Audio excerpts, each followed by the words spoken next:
morning, everybody, or evening, or afternoon, wherever you are in this beautiful world of ours today. A month ago, I did a video in which I took a look back at past speculation, and the response to that had been so great that I thought, why not? I still have a couple of old recordings left. Let's get them up on the YouTube channel, and let's see what you think. As you might can tell, there have been a couple of changes here and there. There's no longer a bookcase behind me. I now have a standing desk. I also have the curtains closed because it is really bright outside, and pretty much the choice is either not being able to see me or, you know, a little bit of computer light on my face. Either way, that is all besides the point. It is early morning and I'm just rambling on right now. Enjoy my take back, my look back at past speculation and what future expansions Blizzard might do. A couple of nice ones in there. Hope you'll enjoy. In this video, I do a lot more speculating about what possible expansions they could do in the future, and that leaves, of course, a lot more room to criticize. So let's take a look. Happen. There we go. Hello everyone! The other day, someone on the stream asked me if Warcraft still has enough stories to tell to fill future expansions. I speculated a little bit during the stream from the top of my head, but later I figured that it might be fun to actually dedicate a video to it, and this is that video. Keep in mind that there are countless stories that they could invent in the future, and this is just me speculating a little bit about stories that they might use, about features that might be introduced. So this is just me speculating for a little bit of fun. Hope you'll enjoy. Let's begin, shall we? Starting off with the story that I find most likely to happen next is the expansion named Eye of Azora. This story... Let me quickly look up on when exactly this one takes place, by the way. Future expansions Noble. Yeah, it's 3 possible futures. That is in June 2015. Expansions release dates. Wow.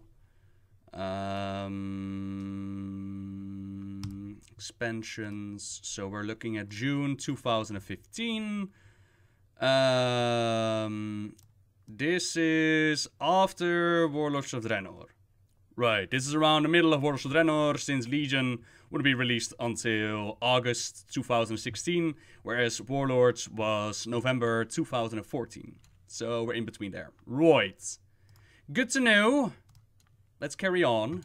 It takes place after we come back from Draenor, and we find out that the world of Azeroth has been taken over by Azora, by the Naga and N'Zoth. Queen Azora, she used to be the queen of the Night Elves, until her plans of summoning Sargeras and the Legion failed. As the waters surrounded her palace, whispers of the old gods offered her a deal. There is a way. You become more than you ever were. We can help. You will be more than you've ever been, and when the time comes for what we grant you, you will serve us well. Azora and the Highborn that were with her, they were transformed to the Naga, and they took up residence beneath the waves as the Sundering took place and transformed the world of Kalimdor. Azora wasn't a queen just for her looks, even though she was beautiful to behold. She used her magic to enchant those around her, and the Pit Lord Manoroth, he recognized that she was a force against which only his Lord Sargeras and Archimonde would prove superior. That means that she was more powerful than Manoroth even as a Night Elf, and now she's teamed up with the old gods, so who knows what kind of power she has. So Azora would be the main character in this storyline, but similar to the Cataclysm, where Deathwing was the main guy, but there was a guy behind the guy, so too does Azora follow orders, and behind her are the old gods, specifically the old god N'Zoth.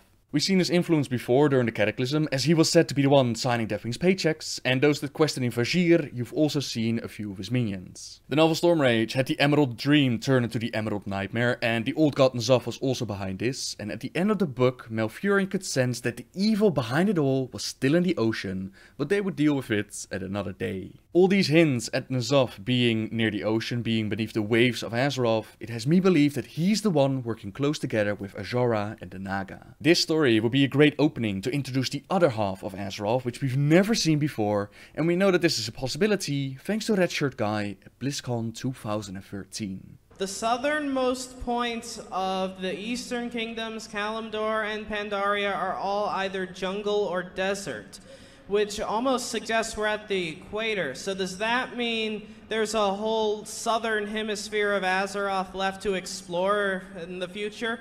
Yes. Yes. One day. No. Let's just say. What did you say? Yes. And no. Currents? We're gonna say yes and no at the same time. No, it's a very astute observation. It's crazy. Actually, we actually have argued about this in the studio. And it's, boy, we went back and forth. Because it does look like it's all temperate, you know, kind of down there. So I think it's totally possible that there's more stuff down there. An unknown area of Azeroth. There's such potential to be placed there. So many secrets still hidden on Azeroth. On top of that, we also have a bunch of islands that we already know about. We got Kal Taras, which is Jaina's homeland. We got Tel Abim, the magical banana island. We got Kazan, the home island of the goblins. That still has parts to play. And of course, we can't forget about the trolls. Right, so far, like I mentioned, this one was speculated during the Wars of the Draenor periods, and I proudly proclaimed that I thought Eye of Azora was going to be the next one. I believe at some point I actually said that I didn't expect them to deal with demons once again, considering we just did Hellfire Citadel, so dealing with demons again would be a little bit of a repeat. Little did I know that was actually what happened. The other side of Azeroth, definitely still a content that they can work with Azora, with a N'Zoth, that good stuff. But at the same time, we do see Kal Tiras coming in the next expansion. We do see Kazan and Zandalar. I'm gonna be disappointed if we don't see Tel Abim. So at least parts of it have been added in the next expansion. I was just, you know, an expansion off. During Mr. Pandaria, we found out that the Cataclysm also hit Zandalar, and it's now slowly sinking into the sea. King Rastakhan, a ruler of the Zandalari, he gave some ships to the Prophet Zul to shut him up about his catastrophic prophecies, and these prophecies actually turn out to be true. Zul offered his people a way to escape, they decided to follow the prophets, and this leaves the fate of Rastakhan unknown. I think Rastakhan could be a great way to get us more familiar with ancient troll lore, perhaps with a little bit of Titan lore or Origin of Azeroth lore, and it also opens up the door to Vol'jin to make new allegiances and step forward in his new role as war chief. The first non-Orcish war chief in history deserves his time in the spotlight, and what better way to do it than to combine it with some good old-fashioned troll stories. I think that could be awesome. Now for oh, Blizzard, but why? Oh, even when we got like data mine dialogue that suggested that Vol'jin had died with Legion Beta, I still didn't want to believe it. I was still like, poor Vol'jin, you didn't give him a role, you didn't give him a chance to shine. Why? So minus a point for me there. For the Alliance side, I would say that this is a good time to bring back Magni Bronzebeard and create some drama within the unified faction that it currently is. Just before the Cataclysm, Magni Bronzebeard tried to use an ancient Titan ritual to communicate with the land, figure out what was going on and what was happening with the Cataclysm. This ritual backfired, and instead of communicating with the land, he was turned into a crystal, he became one with the land, but his spirit is still very much alive. He was mentioned in Thrall's short story, so he could still come back one day, and he could guide us in this new unexplored territory of Azeroth. Just imagine the former king waking up to find not only his daughter is now in the Council of Three Hammers, but also his grandson, the half Bronzebeard, half Dark Iron. The world as he knew it has completely changed. Will he be able to deal with that? Or will he try to reclaim his former seat of power? And will there be some little bit of drama? I would love to see that, to be honest. Right now the Alliance is such a unified force. They are so very boring right now. I would love to see some more drama. Oh, Noble, you're so optimistic, matey. Come on now. Drama within the Alliance, come on! It's just Magni woke up, and he did indeed guide us. Not to the other half of Azeroth, but he did guide us. Drama with you know, the Council of Three Hammers? Nah, he wasn't interested in the throne. He wasn't even interested in anything, really, besides helping out the Spirit of Azeroth. The more you know. So those are the major character expansions. So in short, we come back, the Naga have taken over the world, and we have to stop Azora, N'Zoth, they even have Neptulon under their control, whatever else they have in their arsenal. We need to take care of that, and we need to save the world. To aid us, we get the party with King Rastakhan, we get to build our own shipyard with sea battles, we get Magni Bronzebeard back, we get different islands, a whole new area of Azeroth to explore. I think there's a lot of potential for this storyline, and a great addition to this would be a neutral faction of pirates perhaps. They could choose to work for either side, or perhaps this is the moment for the Murlocs to shine. Part of the expansion will have to take place within the water, of course, but you don't just get a seahorse like they did with Vashir, you also get submarines, while above the waves you get to set sail on your boat, you get to fight with each other, you get the quest on land. It's gonna be great. I still vote for the Murloc allied race. That one still has my vote. I don't care about Kal Tirans or, you know, orcs or whatever. Give me my Murlocs, man. So yeah, from this speculation, the whole Eye of Azora one, I believe Eye of Azora actually is a dungeon right now. My brain's a little bit fried. It seems like elements of them definitely were used in the story, like Magni returning, Ajara and Azova Legion is of course still a thing. Rastakan, Zandalar, Kaltiras, Kazan, and maybe Telebim. That's definitely a thing. Being able to play a pirate faction, I'm still a massive supporter of that. Imagine being able to play a third faction, not unified with the Alliance or the Horde. You are unified with whoever can pay the most, and that will actually allow you to, on a weekly basis, choose what faction you want to fight for. I'm still a big fan, considering that will give you the chance to actually play with your friends who might be on the opposite faction. So I'm going to give myself half-half here. Little elements were used, little bits sprinkled in here, but yeah, no chicken dinner. Now the second story that they can go with is one that I like to call the Great Dark Beyond, but keep in mind these are just names that I give it. The Great Dark Beyond is the term used for the unexplored space or galaxy or universe or whatever you want to call it. Pretty much anything unexplored in the Warcraft universe, that is called the Great Dark Beyond. This story begins similar to the previous one, as in we've cleaned up the storyline in Draenor, we go home, and instead of finding the Naga partying on the planet, this time it's the Legion. Great Crane, you have not seen what I have seen. You underestimate me. The fires that once burned the sky will return. It is inevitable. The Burning Legion will find Azeroth. Seas of blood. Cities in ruin. Who are we? One divided world. To stand against a legion. Raphion's warnings during Mr. Pandaria of the world not ready yet, they've come true, and the Legion has dominated our remaining forces. Many of our heroes have been taken prisoner, taken to the home base on Argus, and we need to take care of this threat once and for all. The Legion has pushed us too far, and now that we know how to kill them for good, as we're gonna see with our command, we need to kill them within the Twisting Nether, now we know that it's time to take the battle to them. We clean up whatever forces they've got stationed on Azeroth, possibly together with the Naru, and we blast off into space. We know from Valen's short story that the Exodot has been repaired, so that's part of how we could get there, but alternatively, you could also say that we're gonna get another Tempest Keep, perhaps the Goblins and the Gnomes, they've been able to replicate Draenei technology. Either way, we build our spaceships, and these don't come cheap. We need to gather resources. Horde and Alliance needs to work together, similar to... I was doing so well! I was doing so freaking well, and then I had to ruin it with a classic resource gathering kind of deal. But yeah, so far I'm definitely gonna give myself a point for that one. How they did it before the opening of Ankiraj. We need to create a massive spaceship with the materials collected, and both sides planets. Hello? And from there they need to find a way to build their own individual spacecrafts. Hello? Similar to our...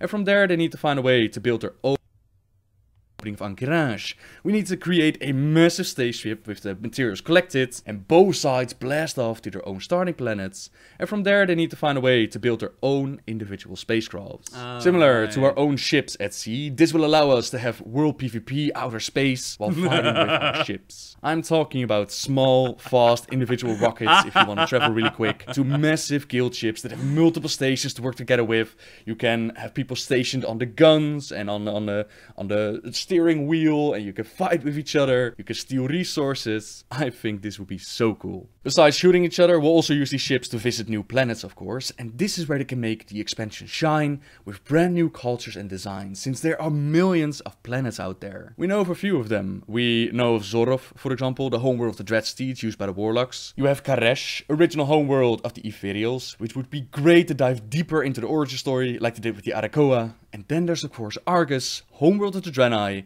and now the stronghold of the Legion. Characters that can accompany us are of course Velen for the Draenei, and it would be great to find out that the Draenei are not as pure and holy as they pretend to be. Remember that they've been running away from Kil'jaeden and the Legion for years upon years. Countless times the Legion tried to capture them, and countless times they escaped. What happened to the planets that they visited before? How do they carry the burden of guilt? And what other skeletons are hiding in their closets? We must unite against the Legion.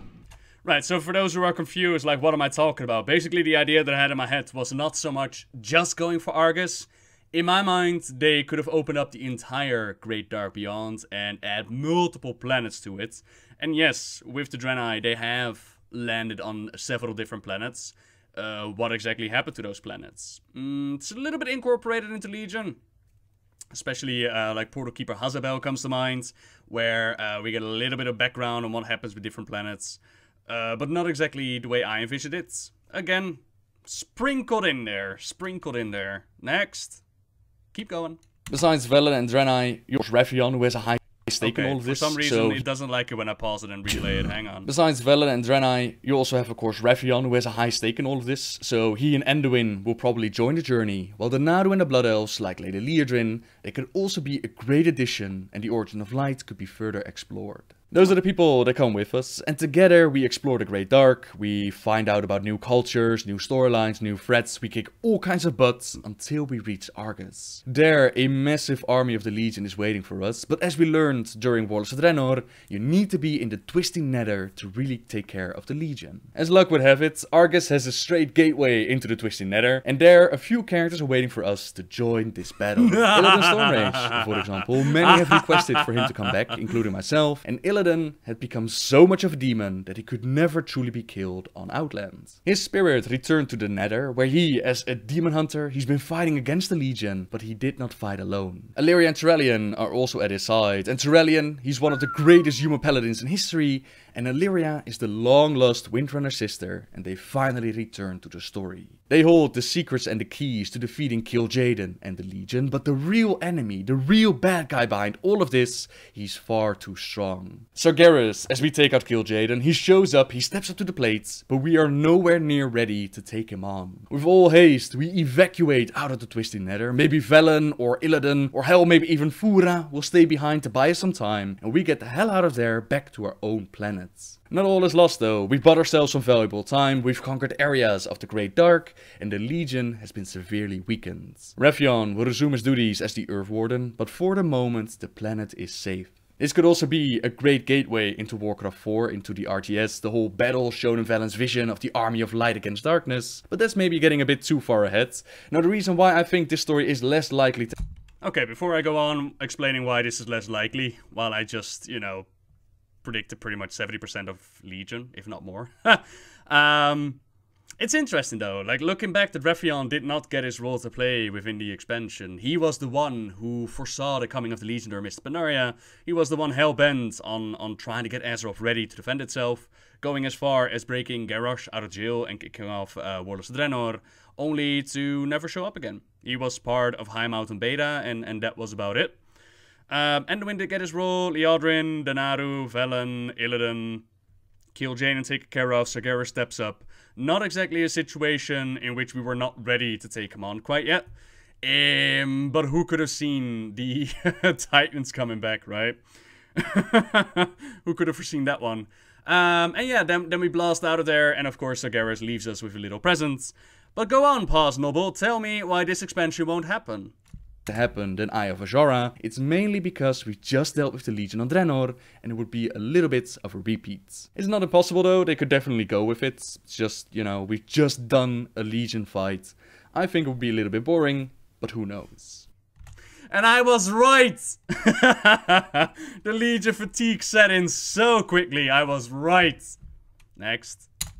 At number 3 for this list, the last one I'm gonna talk about today, I've placed a storyline left wide open at the end of the Wrath of the Lich King. So let's go with the name Wrath of the Lich Queen. As we took down Arthas, we got a beautiful cinematic, but one line that didn't make a lot of sense. Without its master's command, the restless scourge will become an even greater threat to this world. Control must be maintained. There must always be a Lich King. Tyrion nearly placed the helmet on his head, took up the role as Jailer of the Damned, but thankfully for him, Bolvar had nothing left to live for, and he took his place instead. This left Tyrion free to go home to Hearthglen, still wielding the Ashbringer, and now they're busy with cleaning up the Plaguelands and keeping it safe. Meanwhile, Sylvanas Windrunner is becoming more and more like the one that she hated. She had entered an allegiance with the Banshees, who will keep her alive and out of hell, while also resurrecting the dead and creating more forces for the Forsaken. They are Sylvanas, her bulwark against the infinite, her way of avoiding that endless torment in hell, but it comes with a price. What you have done here, Sylvanas, it goes against the laws of nature. Disgusting is the only word I have to describe it. War Chief, without these new Forsaken, my people would die out. Our hold upon Gilneas and Northern Lordaeron would crumble. Have you given any thought to what this means, Sylvanas? What difference is there between you and the Lich King now? Isn't it obvious, War Chief? Isn't it obvious, War Chief? I serve the I Horde. serve the Horde.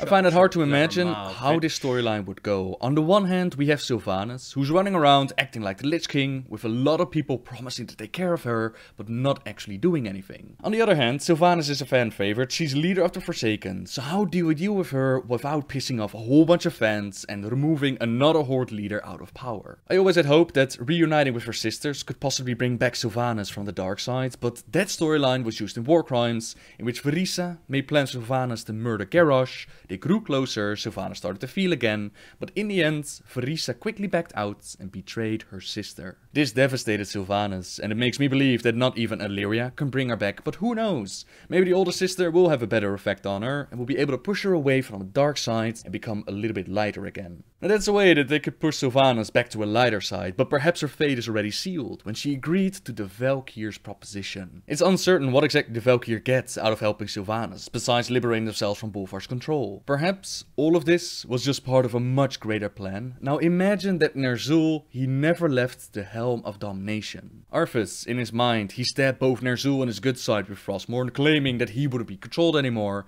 but we already saw his good side still very much present during Wrath of the Lich King. Even the Lich King himself has said things like, I used to be a shaman, so perhaps Ner'zhul was never truly gone. He just moved to the back of Arthas' mind, biding his time until the inevitable would happen. His disobedient puppets would be defeated by the world, and Ner'zhul guided us disguised as King Tyrannus himself. He gave us all the information that we needed, and at the end he proclaimed that there must always be a Lich King, but not for the reasons given. It wasn't to keep the undead under control, we already took care of the undead, there weren't that many forces left. Instead it was to give Ner'zhul a new host. At this very moment he's whispering, corrupting the once noble and righteous Bolvar Dragon. Kel'Thuzad is still out there as well, we never destroyed his phylactery. And the Valkyr, they were never released from their service to the Lich King. All they did was fill Sylvanas' mind with fake visions of hell, manipulating her back into the service of the one true king. Unknowing, she's creating more and more troops until the day comes that Ner'zhul's ready and the Lich King rises once more. He does not come alone though, he has found a new ally near the capital of the Forsaken. Beneath Tirisfal Glades sleeps the unnamed old god, responsible for driving the High Elves mad, responsible for the corruption and devastation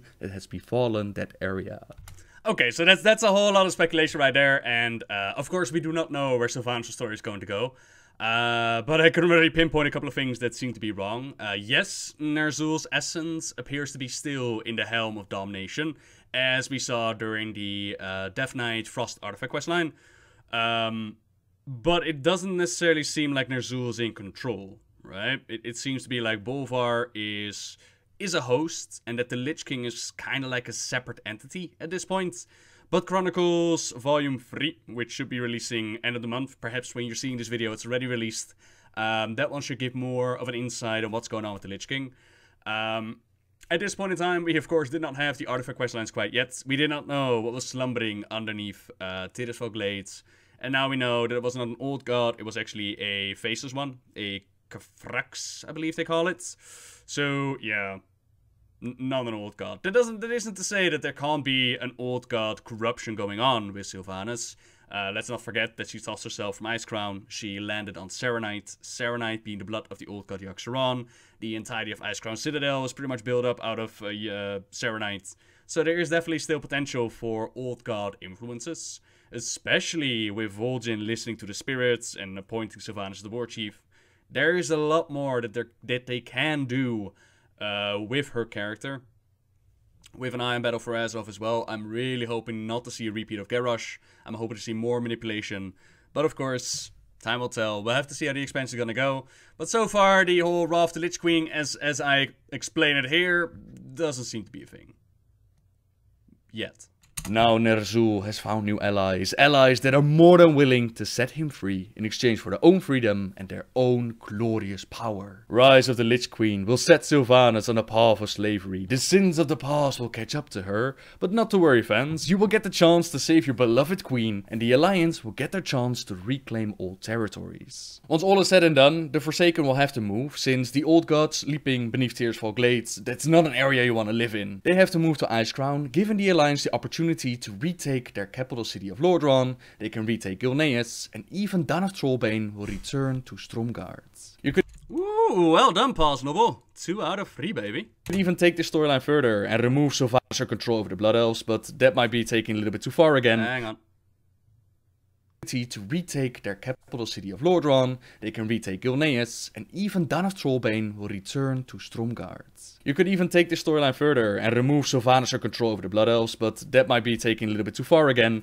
This is the basic setup. So Sylvanas, she is kinda going to be redeemed. It was actually a plan of Ner'zhul, and turn into a slave. We're gonna save her, we're gonna take care of Ner'zhul, of Kel'Thuzad, and we're gonna wrap up that storyline. Can we try that again, stupid video? And she's going to be turned into a slave, we're gonna save her, we're gonna take care of Ner'zhul, of Kel'Thuzad, and we're gonna wrap up that storyline. Like I said, everyone, there are countless storylines and expansions that they could build on, and I still have a fair few ideas that they could use. So if you like this kind of video, let me know and I might make more. Now, these are just a few at the top of my head that I would love to see. I think that there are many more to come.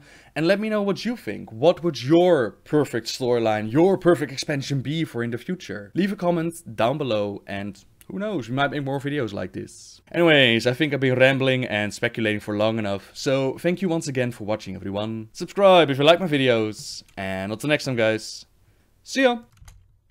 So yeah, that was one of the speculation videos. I wonder if I have another one, because I remember one where I got like a little bit closer. Was it this Right then, one? ladies and gentlemen, and that will do for today. I think I've got another recording, and I think I got more speculation videos to review. If you did indeed enjoy this, let me know if you want to see more of it, and we might actually do some more in the future. For now though, as always, you can subscribe to the channel, even though YouTube decided that it doesn't matter if you subscribe anymore. Oh, YouTube, why you do this? Twitter, of course, Facebook, all the good stuff, Twitch even. Thank you very much for watching, everyone. And until next time, guys. See ya!